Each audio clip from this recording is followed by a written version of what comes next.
Kągi, sveiki, malonu, kad žiūrite. Na, o aš visai neseniai viename iš daugybės reklaminių klipų, kurie kišami internete, o nebijoju, jog ir televizijoje, tiesiog pastarosius jau kokį gerą dešimtmetį nesu akise regėjęs, išgirdau gerą ištarą, nuo kurios ir norėčiau pradėti šiandienos savo pristatymą. Tai buvo Old Spice reklama, kurie vyras tarsi padalintas į dvi asmenybės, kalbasi su antruoju. Aš tokie susidvejinimo situacijoje, būsenoje savo sako, jog užteks kvepėti paaugliškai ir galiausiai atsisveikindamas su šią savo dalimi, vėlgi savo sako, jog paaugliškasis aš dar sugrįž. Ir iš tiesų tas paaugliškasis aš dabar sugrįžta į daugelio žmonių, į daugelio suaugusiųjų gyvenimus, o dažniau jis niekur iš jų ir nebuvo pasitraukęs. Jis veržiasi kaip pavyzdys daugybė visuomenės sričių, tampa autoritetu, tampa žiniuoniu, galiausiai jis tampa norma ir tai vienas baisiausių dalykų, kuris gali atsitikti su žmonija ir kurio visiško įsigalėjimo epochoje mes gyvename dabar.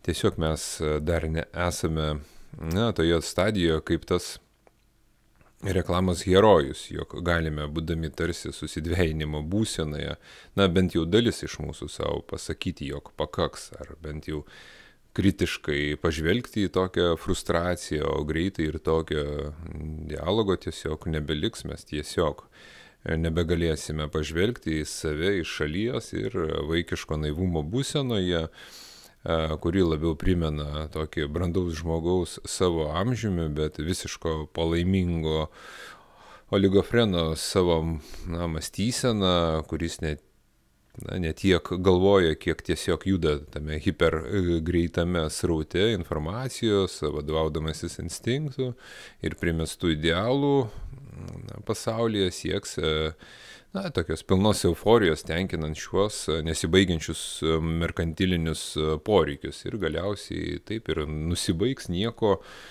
net nesupratęs. Tad gal visai ir gera ta idioto būsena, bet pakalbėti apie infantilumą šiandien dar galima. Na, o šį kartą po užsitęsusios tokios preliudijos dar norėsiu pakalbėti apie keletą tekstų šią temą, dėja, kurių autorystė taip pat priklauso užsieniečiams, bet kita vertus gal taip ir įdomiau, ypač jeigu tai vakarų civilizacijos atstovai, kurių palaiminga ta būsena, mes taip seniai veržėmės visą galvą ir kitomis kūno dalimis, iš tiesų iš vienos pusės atliekant, sakykime, tokį vertimą tokiamis subtiliomis ir gana naujomis temomis visada susiduri su kultūriniu klodu, tai įvairiausių, tai šaliai, sakykime, ar net ant žemynų būdingų naratyvų, kurį verčiant tiesiogiai būtų švis neįmanoma, pažodžiui verčiant būtų neįmanoma suprasti.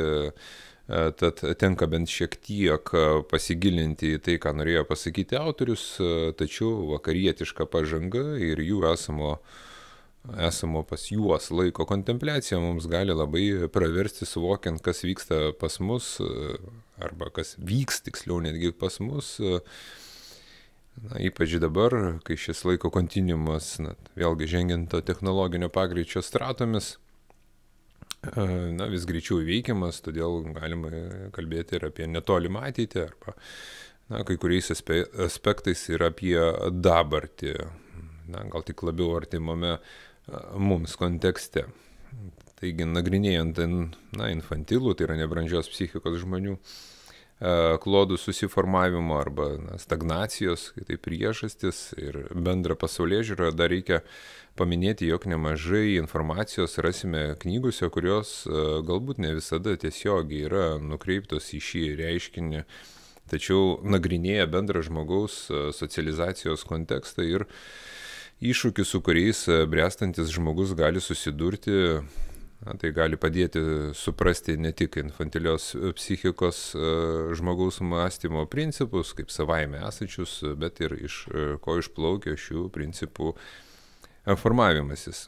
Vienas ryškiausių pavyzdžių aprašančių šią temą gali būti į lietuvių kalbą išversta knyga Suaugę alkoholikų vaikai. Ja, turbūt paminės dauguma kalbėdami apie šį reiškinį, šią temą. Taip pat jau iš pavadinimo aišku, tai suaugę emociškai nebrandžių tėvų vaikai. Ir nebijotinai siekiant pažinti šį reiškinį, kuris daugiau ar mažiau yra kiekvieno mūsų psichikoje, galima per Karlo Gustavo Jungo archetipo teoriją, apie ką esu jau kalbėjęs ankstesniuose savo video. Tačiau tokia tema, kaip dažniausiai ir būna, su savo laikmečio genijais tampa neišsemiama ir ne tik pasklinda iš kartos į kartą, bet ir įgydama savotiška plėtotė, tampa gyva pati savaime, tai ko jau negalima išimti iš mūsų žmonijos sąmonės, bent jau kol gyva pati ta žmonija, bent jau tą tradicinę prasme, to žodžio prasme. Perėdamas prie jungiškosios krypties, žvelgiant į nebrandžios psichikos žmonių analizę, dar verta paminėti vieną svarbų pavyzdį, kuris puikiai iliustruoja šiandienos temą. Tai Antonijo de Saint-Exupéry, vienas iš jo žinomiausių literatūros kūrinių Mažasis princas, kuris atskleidžia autoriaus savotišką, tokį pačio autoriaus, ta prasme, savotišką nebrandumą, tačiau tai jam turbūt ir suteikia papildomo kūrybinio talento, žavesio. Žinia, jog Egziuperi buvo aviatorius, apskrido visą pasaulį, o mums čia įdomiau tai, jog kūrinio herojus kaskart sutikęs suaugusį žmogų, parodydavo jam savo piešinį, pagrindinį piešinį, numeris 1, sakykime taip, kad išsiaiškintų, ar tas žmogus tikrai supranta, kas jame buvo nupiešta. O nuot Egziuperi pasakojimo dar vaikystėje jis nupiešė Smauglį, kuris prarijo dramblį. Tačiau visi kaip susitarė, tiek kai jis dar buvo vaikas, tiek kai jau suaugęs lakūnas pamatė šį piešinį, sakydavo, jog tai atrodo kaip skrybėlė. Taip visą savo gyvenimą jis jautėsi vienišas, be žmogaus, su kuriuo galėtų pasikalbėti, kol dykumoje pateko į lėktuvo avariją. Ši patirtis yra susijusi su jo asmeniniu gyvenimu, su asmeninė patirtimi, kada jis vos nemirė iš troškulio ir patyrė haliucinacijas. Bandydamas taisyti lėktuvą, jis išgirdo keistą balselį, sakant, prašau, nupiešk man aviną. Tai buvo mažasis princas, kuris nusileido iš žvaigždžių, tada jis parodo jam kepurę, o mažasis princas sako, kad nenori Smauglio, prarijusio dramblį, jam reikia to avino. Šis stebuklinga būtybė iš pasąmonės yra tas pirminis jo sutiktas toks žmogus, ar ne, tas pirmasis žmogus,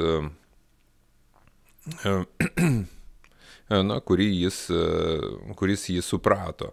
Tačiau jis nemokėjo nupiešti avies, o po kelių nesėkmingų bandymų vietoj jos nupiešia dėžutę ir gudriai ten pasako, kad yra per daug užsiėmęs, bandydamas taisyti lėktuvo variklį ir tiesiog jog toje dėžėje ir yra ta avis. Tai simbolizuoja konfliktą tarp tokio vidinio ir išorinio gyvenimo reikalavimų, kuris sukelia didžiulę įtampą.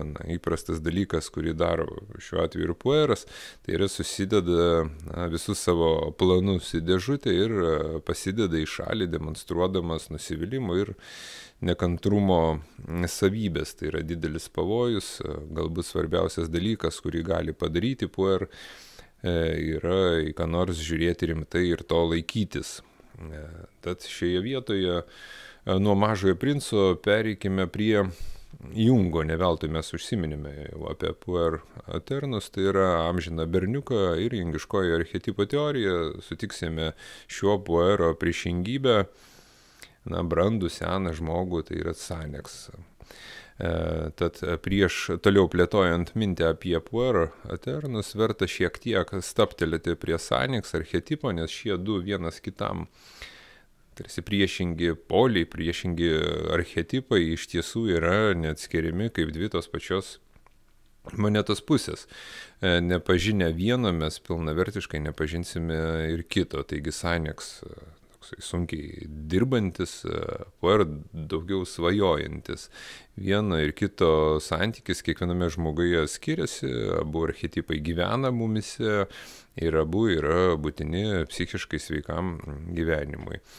Nerekomenduojama turėti vienpusišką pusiausvyrą, sakykime, trūkumą ar perteklių ten bet kurią kryptimi, puer ir Sanix turi skirtingas žaidimo versijas, kol pueras mėgaujasi sportu, socializacija, žaidimais, valgymu restoranuose, įėjimo į kiną, ir panašiai. Visi šie dalykai yra neapčiuopiami, sakykime, neapčiuopiami produktai. Tai Sanix mano, kad žaidimas tai užsiėmimas, nedarbinė veikla, kuri duoda apčiuopiamą rezultatą, tai ten koks nors tapimas, maisto gamyba, rašymas, konstravimas ir panašiai. Atpažįstame jaunystę, pažindami senatvę, apie senėjimą suvokiame prisimindami, kokie buvome jaunystėje. Pavyzdžiui, Jungas rašė, jog puero šešėlis yra Sanixas susijęs su dievu Apolonu, toks disciplinuotas, kontroliuojantis, atsakingas, racionalus, tvarkingas ir atvirkščiai. Sanixo šešėlis yra pueras, toks giminingas Dionysui, toksai nesuvaržytas, instinktyvus, netvarkingas, apsvaigęs, kaprizingas be abejo. Tačiau pirmasis archetipas, kurį mes patirime gyvenime, žinoma, yra tas amžinos jaunystės archetipas, kuris glaudžiai susijęs su motinos vaidmenį ir žmoguje, kuriame dominuoja puero dalis, jis išlieka svarbus visą jo gyvenimą. Puer arba puela, jeigu tai moteris, vengia individualizacijos ir kovoja su savo vidiniu potraukiu siekti psichologinės visumos. Tai stabdo augimą, nors jie turi puikią vaizduotę ir turtingą vidinį gyvenimą, jie to neperkelia į sąmonę ir taip neprogresuoja gyvenime, potencialas lieka paslėptas ir nenaudojamas, toks sukauptas pasąmonės gelmėse. Pavyzdžiui, filme Matrica, jeigu atsimenate, pagrindiniam herojui Neo siūloma rinktis tarp raudonos ir mėlynos piliulės. Taigi ta mėlyna piliulė leidžia jam išlikti patenkintam ir ramiam imituojamoje realybėje. Tai yra idėja, kad jo tas nežinojimas suteikia palaimą. Kita vertus, raudona piliulė leidžia jam susikurti, tiksliau gal netgi leidžiam patekti į tą griežtą tikrovės tiesą ir leistis į savirealizacijos paieškas. Taigi infantilas šiuo atveju dažniau pasirinktų tą mėlyną iliuzijos piliulę. Tie, kurie negali įsipareigoti darbui, užmegzti pilnavertiškus santykius, atsiduoti ugdymo disciplinai, nešti atsakomybės naštą arba jaučia, kad jų gyvenimas tapo beprasmis, atrodo, yra tokioje amžinos jaunystės archetipo vergyje kažkuria prasme norėtųsi pasakyti ir puikiausiai gali šį archetipą integruoti į savo gyvenimą, tačiau to vertingumo reikšmė čia tik tokia, jog nieko geriau toks žmogus iš esmės negali pasirinkti, jis tiesiog gyvena toje tikrovėje, kurie jis pats savo priskiria tokį stebėtojo iš šalies vaidmenį. Pueras yra šiuo atveju vyras vaikas, kuris atsisako užaugti, prisiimti atsakomybę ir susidurti su gyvenimo iššūkiais. Jis tikisi, kad kiti žmonės, dažniausiai tai aišku, jo yra tėvai, ypatingai mama, išspręs visas jo problemas. Kadangi jam trūksta noro mokytis, jis netobulėja ir nesupranta savo padėties. Galime iš esmės drąsiai sakyti, jog Sokrato ištara žinau, jog nieko nežinau, tokiam žmogui yra svetima, nes pasaulis jame tarsi yra pažinus pats savaime ir per didelių tokių pastangų jis tikrai neįdės, tiesiog jis turi savo paskirtus atskaitos tokius taškus, kurie labiau apsiriboja instinktų tenkinimu ir nuo šių taškų jis dėlioja koordinačių sistemą, vertinant save ir be abejo kitus žmonės. Panašios problemos jam kyla ir kitais socialiniais aspektais. Pavyzdžiui, rašytoja Von Franz rašė, jog dažniausiai tokiems žmonėms sunku susirasti darbą, nes tai, ką jie randa, niekada nėra visiškai teisinga arba visiškai tai, ko jie norėjo. Sriuboje visada atsiras tas plaukelis, mums sutikta moteris niekada nėra visiškai tinkama moteris, ji maloni kaip mergina, bet visada yra tas bet, kuris neleidžia susituokti ar priimti ten įsipareigojimą. Tai čia būtų citatos pabaiga. Tad, apibendrinant tai, apie ką norėjau šiandien pakalbėti šiame trumpame video, galima sakyti, jog tokie žmonės tai yra infantilai, puerai, nebrandžios psichikos asmenys, dėdės ar tetos su paaugliškomis smegenimis ir atitinkama pasaulėžiūra, ar kaip dar mes juos bepavadintume, tai nepakeis esmės, jog šie žmonės yra silpni ir kalba čia eina ne apie jų fizinį silpnumą, o visų pirma apie jų valią. Šis jų valios trūkumas tampa ne tik kitų žmonių nepasitikėjimo puerais priežastimi, bet vis dėlto visų pirma jie patys nepasitikė savimi. Turbūt tai ir yra esminis jų silpnumo rodiklis. Šie žmonės negali kontroliuoti savo norų, troškimų ir galiausiai jie negali jų įgyvendinti, nes tie troškimai jiems tampa arba trumpais tokiais impulsais, kuriuos jie greitai nuslopina, susikurdami savo racionalų paaiškinimą, kodėl jie negali jų įgyvendinti, arba savo neveiksnumą, įgyvendinant tuos impulsus kompensuoja, sukurdami iliuziją, jog jie tarsi pasiekia tai, ko norėjo.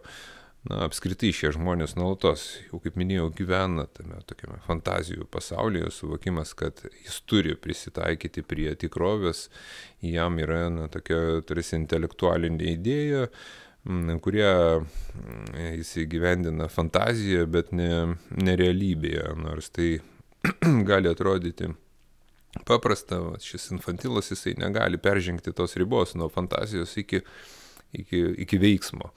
Tačiau kartais realybė jiems, parodo, taip sakykime, jų vietą tame realiame pasaulyje, kuriame mes visi gyvename, ir tai dar labiau sustiprina jų nepasitikėjimą savimi, tad jie tarsi sukasi tame įdingame rate, kuris iš esmės tai yra mažas jų pačių sukurtas fantazijos pasaulėlis, kuriame jie demonstruoja tokius atavistinius impulsus ir kurių tenkinimą jie laiko pagrindiniu savo gyvenimo tikslu. Tiesa, gal ne visai įsisąmonintų, bet apie sąmoningumo trūkumą, kaip vieną tokių pagrindinių šių žmonių požymių aš jau kalbėjau ir ankstesnėse video, ir čia buvau užsiminęs. Tad tokia savotiška stoicizmo galbūt gaida, tik tai vaiko pasaulėžiūros kontekste, ir norėčiau užbaigti šį video ir ačiū, kad žiūrėjote iki pabaigos. Tikiu, kad tokių buvo nedaug, bet jums atskiras ačiū ir iki kitų kartų.